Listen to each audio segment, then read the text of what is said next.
మధ్యప్రదేశ్లో భారీ అగ్ని ప్రమాదం సంభవించింది.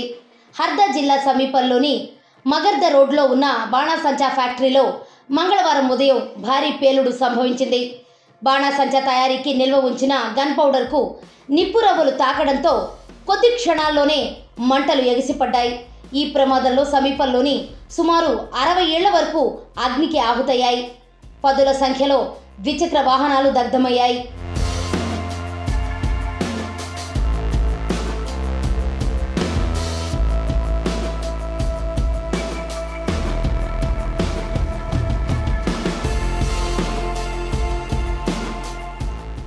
బాణాసంచా కాలడంతో నిప్పు రవ్వలు చాలా దూరం ఎగిరిపడ్డాయి.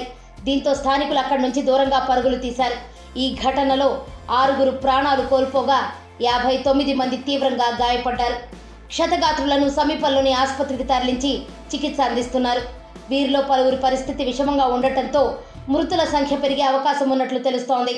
అగ్ని ప్రమాదం సమయంలో ఫ్యాక్టరీలో 100 మందికి పైగా కార్మికులు పనిచేస్తున్నట్లు సమాచారం.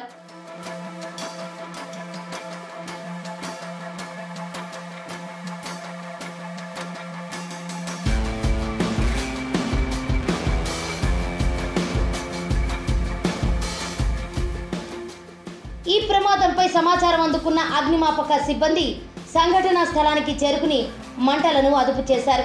స్థానిక పోలీసులు అక్కడికి చేరుకుని ఫ్యాక్టరీ వైపు ఎవరూ వెళ్లకుండా బారికేడ్లు ఏర్పాటు చేశారు. ఈ ఘటనపై జిల్లా కలెక్టర్ రిషి గార్గ్ ఎప్పటికప్పుడు పరిస్థితిని సమీక్షిస్తున్నారు. సహాయక చర్యలు కొనసాగుతున్నాయని, పరిస్థితి విషమంగా ఉన్నవారిని భోపాల్ ఇండోర్ ఆసుపత్రులకు తరలిస్తున్నట్లు ఆయన మీడియాకు వెల్లడించారు.